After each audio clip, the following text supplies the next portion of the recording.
Hi students, कैसे हैं? बढ़िया, चलो ठीक है। कल मैंने आपको पढ़ाया था कूलाम का व्युत्क्रम वर्ग नियम, चैप्टर 1 फिजिक्स का स्थिर वैद्युत। उसके अंतर्गत आज हम आपको बताएंगे विद्युत क्षेत्र क्या होता है, विद्युत क्षेत्र की तीव्रता क्या होती है, कैसी होती है, उसका सूत्र क्या होता है और वैद्युत द्विध्रुव क्या होते हैं। ठीक है, तो देखते हैं सबसे पहले विद्युत क्षेत्र। इसकी सिंपल सी परिभाषा है, मान लो कोई चार्ज है, सपोज दैट आग जल रही है। आग जल रही है तो निश्चित सी बात है उसके चारों ओर घेरे में कहीं ना कहीं एक निश्चित दूरी तक उसकी ऊष्मा जा रही होगी, ठीक है, जो कि चारों तरफ एक सी सर्कुलर मोशन में होगी। उससे उस जो हम आग का जो भी है आग हम जलाए हैं उस आग का क्या कहलाएगा, ऊष्मीय क्षेत्र। इसी प्रकार से किसी भी वैद्युत आवेश का क्या होता है, विद्युत क्षेत्र होता है। ठीक है, तो हमने ऐसे देखा कि जैसे ये कोई प्लस क्यू आवेश रखा है तो ये इसका मान लो क्या है, विद्युत क्षेत्र है।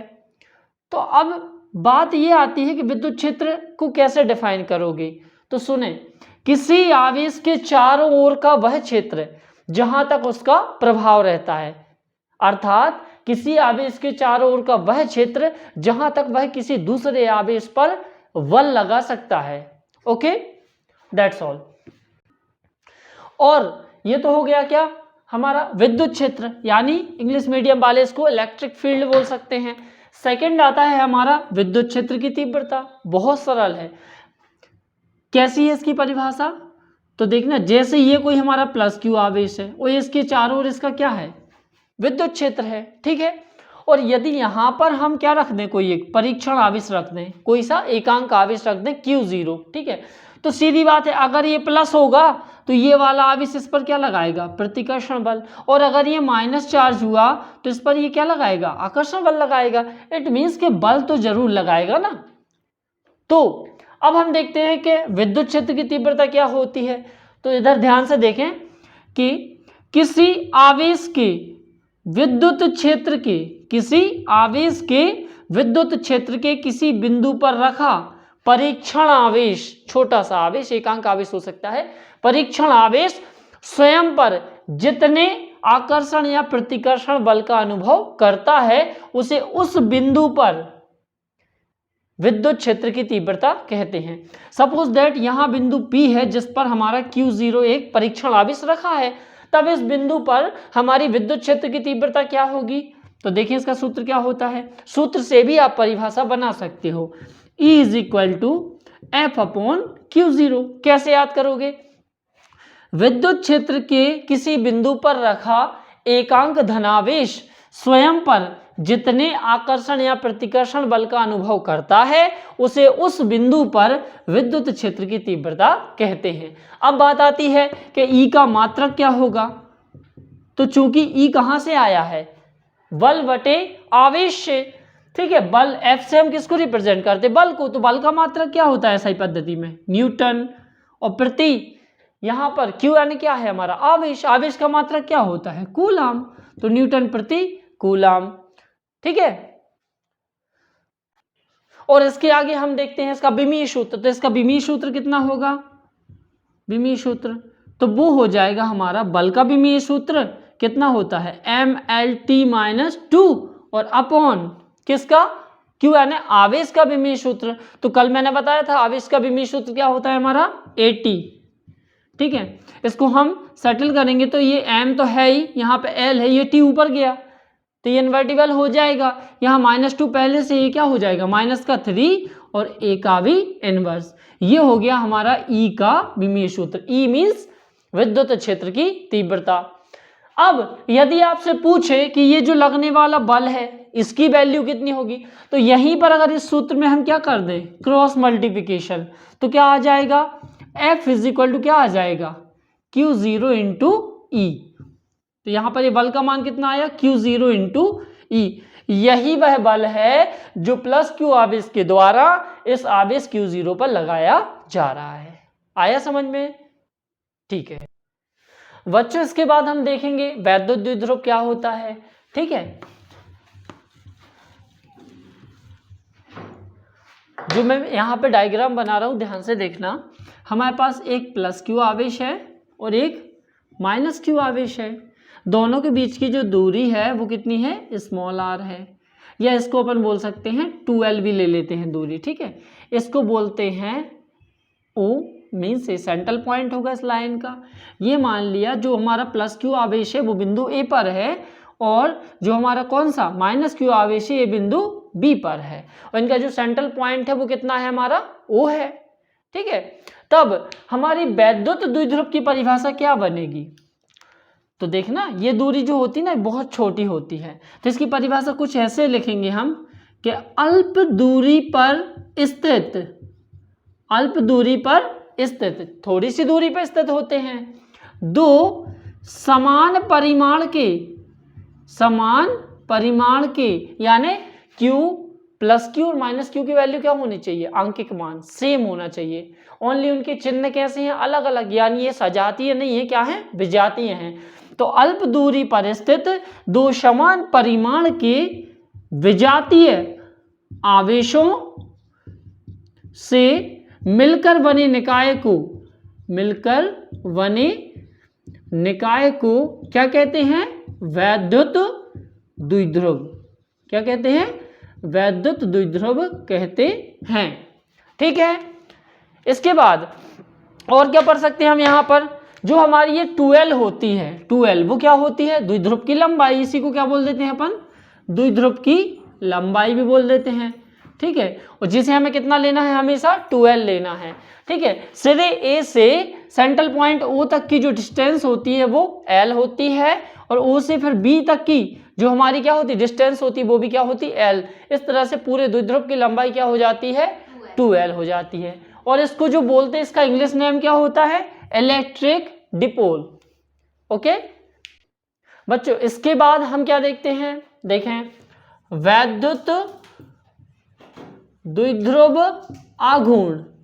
अब ये वैद्युत द्विध्रुव आघूर्ण क्या होता है, इसको क्या बोलते हैं, इसको बोलते हैं इलेक्ट्रिक डिपोल मूवमेंट्स, ठीक है। और इसे किससे रिप्रेजेंट करते हैं, P से, ठीक है। और इसका जो हमारा फार्मूला होता है वो होता है P = Q × 2L। किसी द्विध्रुव का, ये जो द्विध्रुव पढ़ा हमने, इसका जो वैद्युत द्विध्रुव आघूर्ण होता है वो P = Q × 2L होता है, जहां पर Q क्या होता है, आवेश, और इंटू 2L क्या बताई थी मैंने आपको, द्विध्रुव की लंबाई, द्विध्रुव की लंबाई। तो परिभाषा क्या बन जाएगी कि द्विध्रुव के किसी एक आवेश, ये वाला एक ले लिया दोनों में से, है ना, द्विध्रुव के किसी एक आवेश और दोनों आवेशों के बीच की दूरी, जिसे अपन क्या बोल देते हैं 2L, या द्विध्रुव की लंबाई के किस चीज को, गुणनफल को क्या कहते हैं, उस द्विध्रुव का आघूर्ण कहते हैं। इसका मात्रक क्या होगा, तो P का मात्रक क्या हो जाएगा हमारा, Q यानी क्या होता है, आवेश, आवेश का मात्रक क्या होता है, कूलाम गुणा 2, तो हमारी कैसी राशि है, विमाहीन राशि है, तो इसका तो कोई महत्व नहीं है। हम L का देखें, L की क्या होती है हमारी विमा, मीटर। L यानी लंबाई को किससे रिप्रेजेंट करते हैं हम, मीटर में डिनोट करते हैं। तो जो हमारा वैद्युत द्विध्रुव आघूर्ण होता है P, इसका मात्रक क्या आ गया, कूलाम × मीटर। आया अच्छे से समझ में, चलो गुड। चलो बच्चों, इसके बाद हम सबसे इंपॉर्टेंट क्वेश्चंस पे आते हैं फर्स्ट चैप्टर के। आपने ये क्वेश्चन देखे होंगे कि किसी वैद्युत द्विध्रुव के कारण अक्षीय और निरक्षीय स्थिति में विद्युत क्षेत्र की तीव्रता ज्ञात करनी है। तो क्या ये कठिन है, बिल्कुल नहीं। यदि आपके कॉन्सेप्ट यदि क्लियर हैं तो ये बहुत आसान है। देखो होता क्या है कि जैसे कोई द्विध्रुव वो कैसे होता है हमारा, मान लो यहाँ पर प्लस Q आवेश है और यहाँ पर माइनस Q आवेश है, तो इन दोनों से मिलकर बने निकाय को हम क्या कहते हैं, द्विध्रुव। अब चूंकि इसमें जितना धनावेश होता है उतना ही ऋणावेश होता है, अतः हम कह सकते हैं कि इसका जो कुल आवेश होता है ना, किसी द्विध्रुव का, वो कितना होता है, आवेश 0 होता है। मान लो ये +2 कूलाम है और ये -2 कूलाम है, तो इस केस में इसकी वैल्यू क्या हो गई टोटल आवेश की, +2 - 2 = 0। यानी इसका जो हमारा कुल या कैसा जो हमारा टोटल इसका जो आवेश का मान होता है, ठीक है, वो कितना होता है, हमेशा शून्य होता है। यानी ये भी कह सकते हो कि एक द्विध्रुव हमेशा क्या रहता है, उदासीन रहता है। दूसरी बात, इसका कुल आवेश भले ही 0 रहता है, लेकिन इस द्विध्रुव के कारण जो हमारी तीव्रता होती है वो कभी भी शून्य नहीं होती। ठीक है, देखते हैं हम। अब हमें निकालनी थी विद्युत क्षेत्र की तीव्रता। तो किसी वैद्युत द्विध्रुव के कारण हमें दो स्थितियों में तीव्रता पूछी जाती है। एक पूछी जाती है अक्षीय स्थिति में और एक पूछी जाती है निरक्षीय स्थिति में। ठीक है, जो अक्षीय स्थिति होती है इसको क्या बोल देते हैं, अनुदैर्ध्य स्थिति बोल देते हैं। ठीक है, या गाउस की ए स्थिति भी बोल देते हैं। और दूसरी स्थिति होती है हमारी निरक्षीय स्थिति, जिसे हम गाउस की क्या बोल देते हैं, अनुप्रस्थ स्थिति। अब जैसा कि उसका नाम ही है अक्षीय स्थिति, देखते हैं पहले हम इसी का डेरिवेशन करते हैं, बहुत आसान है, थोड़ा ध्यान देना। ठीक है, क्वेश्चन कैसे आएगा कि किसी वैद्युत द्विध्रुव के कारण किसी बिंदु पर अक्षीय स्थिति में या अनुदैर्ध्य स्थिति में विद्युत क्षेत्र की तीव्रता ज्ञात करो। ठीक है, चलो अपन करते हैं। पहले आपको डायग्राम समझा दें, बहुत आसान है। देखें, यहाँ पर कोई हमारा एक आवेश रखा है, मान लो -q, जो कि पॉइंट बी पर रखा है। ठीक है, और एक हमारा यहाँ पर आवेश रखा है कौन सा, +q, जो कि पॉइंट ए पर रखा है। अच्छा, ये दोनों +q -q आवेश मिलके क्या बना लेते हैं, एक वैद्युत द्विध्रुव। ठीक है, हाँ, ये क्या कहलाता है, द्विध्रुव का केंद्र। अब देखो, इस द्विध्रुव की टोटल जो लंबाई होती है वो आपको पता है कितनी होती है, 12 होती है। ठीक है, अब अक्षीय स्थिति की परिभाषा क्या बनेगी, सबसे पहले वो समझ लो। जब कोई बिंदु जिस पर क्या करनी हो, विद्युत क्षेत्र की तीव्रता ज्ञात करनी हो, कहां पर स्थित हो, बढ़ाए गए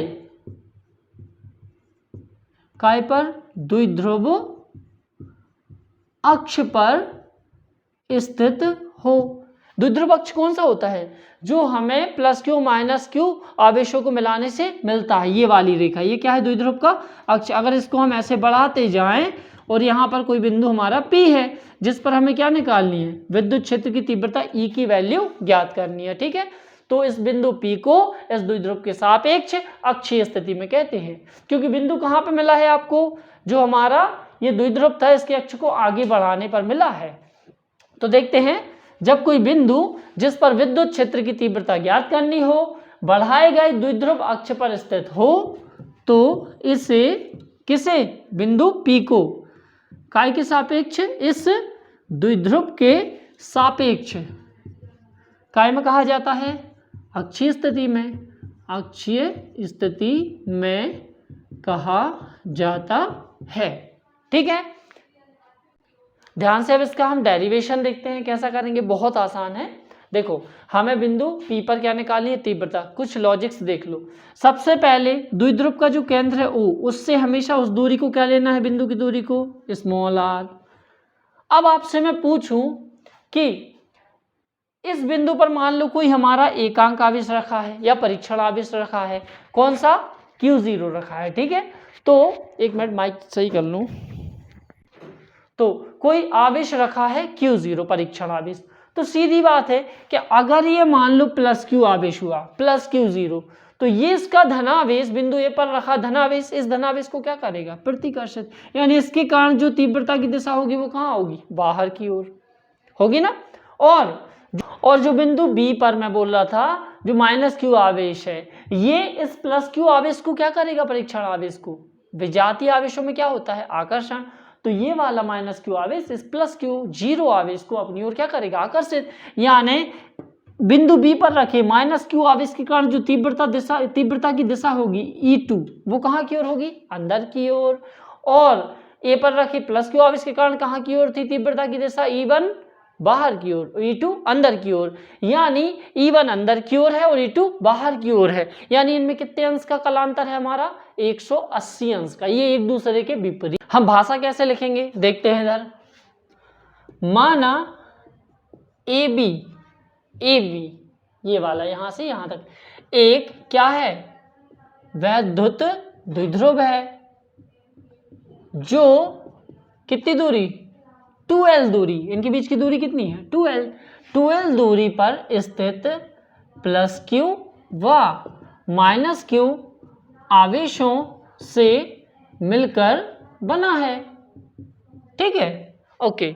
अब क्या लिखेंगे, द्विध्रुव के केंद्र, क्या है द्विध्रुव का केंद्र, O से कितनी, r दूरी पर, O से r दूरी पर।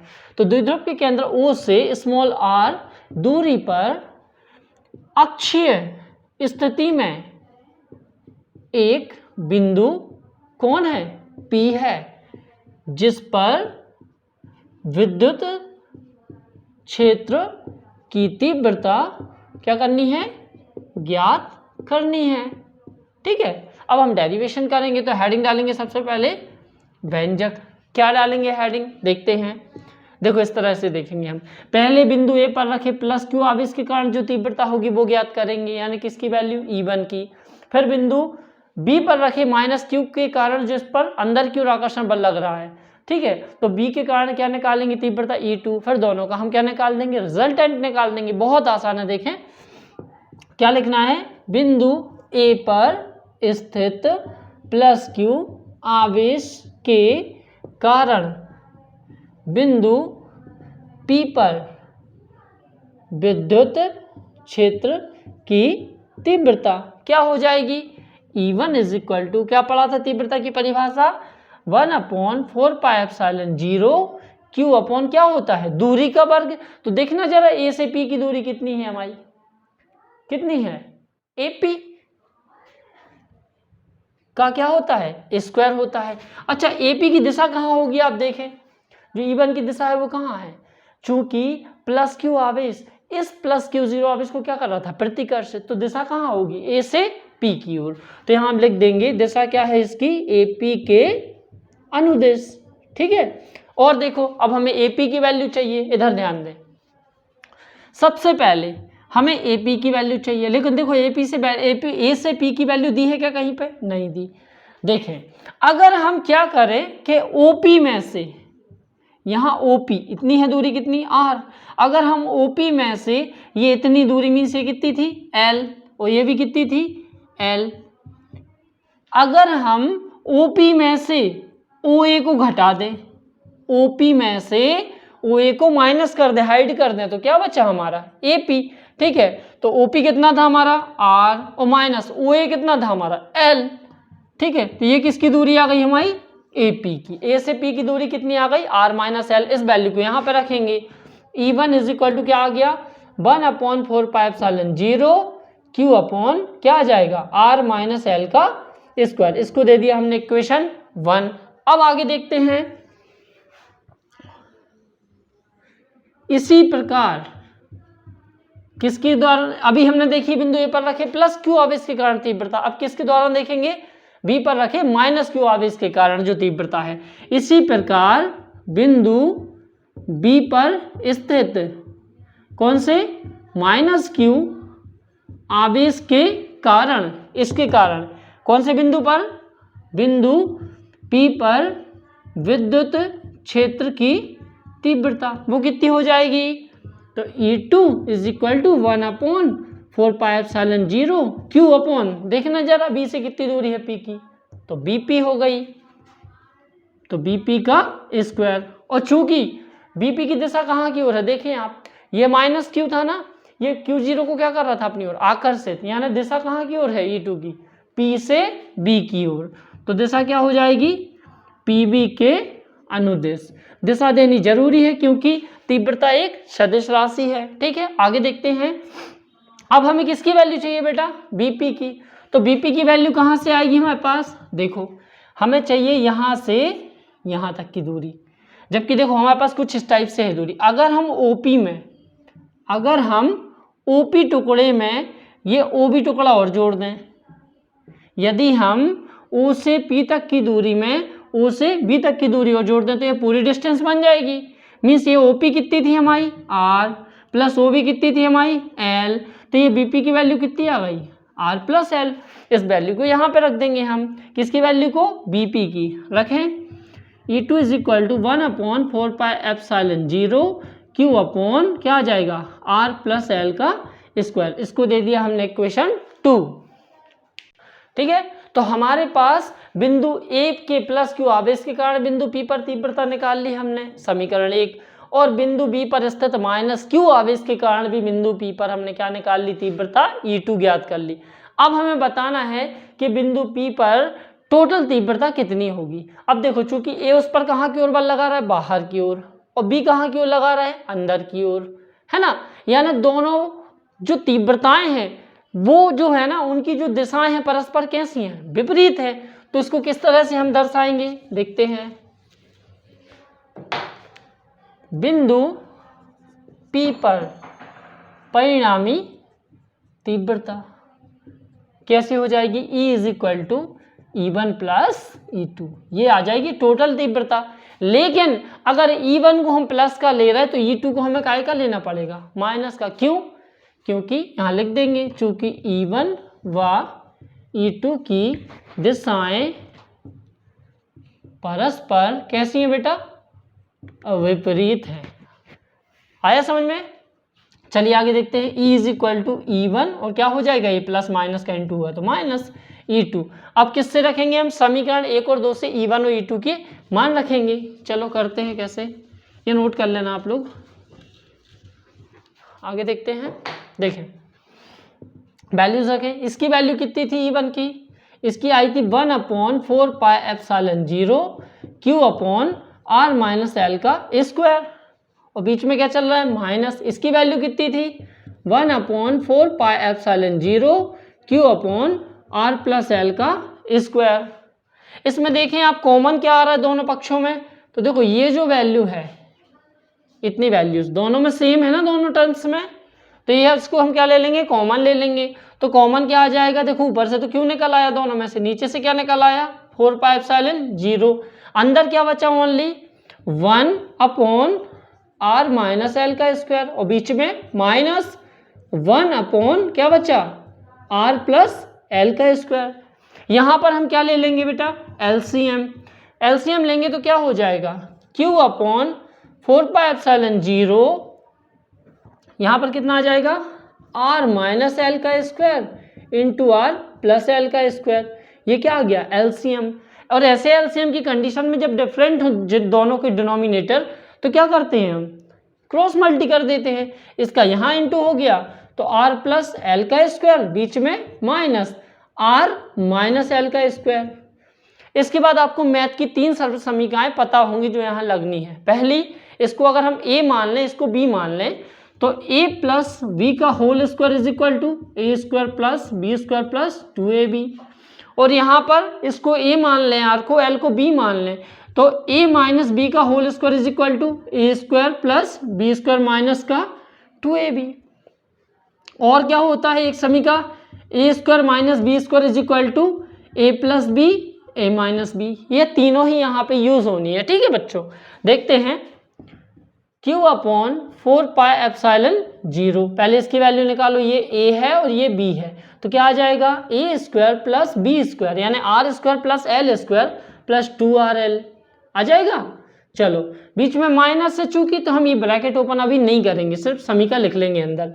तो क्या हो जाएगा, ये R square plus L square minus 2RL। ठीक है, और नीचे देखें आप क्या चल रहा है, जैसे ऐसा लिखा हो कहीं पे A square into B square, तो क्या इसको हम A इंटू बी पूरे का स्क्वायर नहीं लिख सकते, बिल्कुल लिख सकते हैं। तो ऐसे हम यहाँ पे करेंगे, R माइनस एल का स्क्वायर है इंटू R प्लस एल का स्क्वायर है, तो इसको हम जो हमारा मिडिल ब्रैकेट होता है ना उसमें लिख लेंगे हम। ठीक है, और उसका पूरे का क्या बना दिया, होल स्क्वायर। आगे देखते हैं।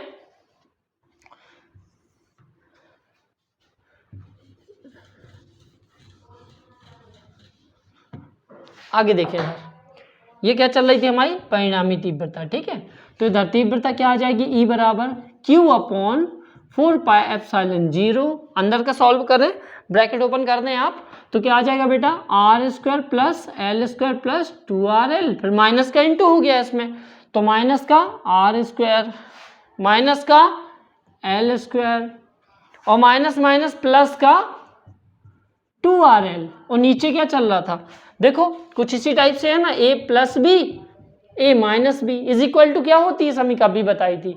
तो A plus B into A minus B is equal to क्या होता है, A square minus B square, यानी इसको क्या लिख सकते हो आप, आर का स्क्वायर माइनस एल का स्क्वायर, और पूरे का क्या चल रहा है, होल स्क्वायर चल रहा है। ठीक है, आगे हम सॉल्व करते हैं इसको। तो देखो आर स्क्वायर प्लस माइनस का कैंसिल, एल स्क्वायर प्लस का, एल स्क्वायर माइनस का। अब इधर देखें क्या बचा, क्यू अपॉन 4 पाई एप्सिलॉन 0 इंटू 2RL, और 2RL कितना हो गया 4RL, अपॉन क्या बचा R square minus L square का होल स्क्वायर। ये आई एक तो हमारी तीव्रता। ठीक है, इसको इक्वेशन दे देना 3। ठीक है, आगे देखते हैं और क्या कर सकते हैं इसमें। तो देखना इधर, चूंकि हमें पता है वैद्युत द्विध्रुव आघूर्ण P बराबर क्या होता है, Q इंटू 2L, इस वीडियो के शुरुआत में पढ़ाया था मैंने। तो क्या ऐसा कुछ बन रहा है ऊपर फार्मूला, देखते हैं। E is equal to 1/4 pi epsilon 0 into, यहाँ पे लिखो आप Q इंटू 2L, और क्या क्या बचा देखिए इधर, देखो L हमने लिख लिया है, Q भी हमने लिख लिया है, 4 में से हमने 2 लिख लिया, अभी 2 नहीं लिखा तो 2 को ले लो यहाँ पर, और अपॉन में कितना चल रहा है R square minus L square का होल स्क्वायर। अब देखो इतने की जो वैल्यू होती है Q इंटू 2L की, वो कितनी होती है P, इसलिए E बराबर कितना आ जाएगा 1/4 पाई एप्सिलॉन 0, और ये 2 तो चल ही रहा है, इंटू इतने की जगह क्या लिख देंगे अपन P, और अपॉन क्या चल रहा है R square minus L square का होल स्क्वायर। तो एक हो गया समीकरण, ये भी है, ये भी अक्षीय स्थिति में काई की तीव्रता का सूत्र है। अब यदि द्विध्रुव कैसा हो, बहुत छोटा हो, द्विध्रुव बहुत छोटा सा है, या फिर ये मान लें कि जो द्विध्रुव के केंद्र से दूरी है किसकी, बिंदु P की, यानी R, वो बहुत ज़्यादा है, यानी R की वैल्यू बहुत ज़्यादा बड़ी है L से, अर्थात L को हम क्या मान सकते हैं, नगण्य, बहुत छोटा, तो उसको शून्य रख दें तो E बराबर क्या आ जाएगा 1/4 पाई एप्सिलॉन 0 2P अपॉन, इसकी जगह पे 0 रखोगे तो क्या बचेगा आर स्क्वायर का होल स्क्वायर। ठीक है, और E बराबर कितना आ जाएगा हमारा, और यहाँ पर हम एक चीज़ भूल रहे थे, ये R भी चल रहा था। ठीक है, तो ये R तो साथ में ही चलेगा ना। ठीक है, यहाँ भी R आ गया। ठीक है, अब यहाँ पे इसको सॉल्व करो आप, 1/4 pi epsilon 0 2RP upon R का क्या हो गया, रेस्ट टू द पावर क्या हो गई 4, 2 2 जा 4, 4 की पावर आ गई। यहाँ एक R से यहाँ का एक R कैंसिल हो गया, तो R का क्या बचा है यहाँ पे Q बचा, इसलिए हमारी परिणामी तीव्रता क्या आ गई, E is equal to 1/4 pi epsilon 0 2P upon R का Q। यही होती है हमारी अक्षीय स्थिति में क्या, विद्युत क्षेत्र की तीव्रता। और इसका जो सदिश रूप लिखने को आ जाए तो कैसे लिखोगे, तो सदिश E बराबर, ये क्या रख रहे हैं हम, तीव्रता का सदिश रूप क्या होता है, E बराबर 1/4 पाई एप्सिलॉन 0 इंटू 2 सदिश P अपॉन R का Q। क्यों ऐसा लिखा है, क्योंकि 1/4 पाई एप्सिलॉन 0 तो क्या थी हमारी अचल राशि थी, नियतांक था, एक कांस्टेंट था, और R क्या होती है दूरी, दूरी कोई सदिश राशि तो है नहीं है, ओनली यहाँ पर जो क्या है हमारा, जो हमारा वैद्युत द्विध्रुव आघूर्ण है वो बस सदिश राशि है। तो सदिश रूप ये हो जाएगा, इसको दे देंगे समीकरण 6, और लिख देंगे समीकरण 3, समीकरण 4, समीकरण 5 और समीकरण 6 ही क्या है, अक्षीय स्थिति में किसी वैद्युत द्विध्रुव के कारण किसी बिंदु P पर विद्युत क्षेत्र की तीव्रता के व्यंजक हैं। 1 से 2 बार प्रैक्टिस कर लो आप, तो आप पे आसानी से डेरिवेशन बन जाएगा। Thanks for watching. ठीक है, and keep joining us. Okay, good bye.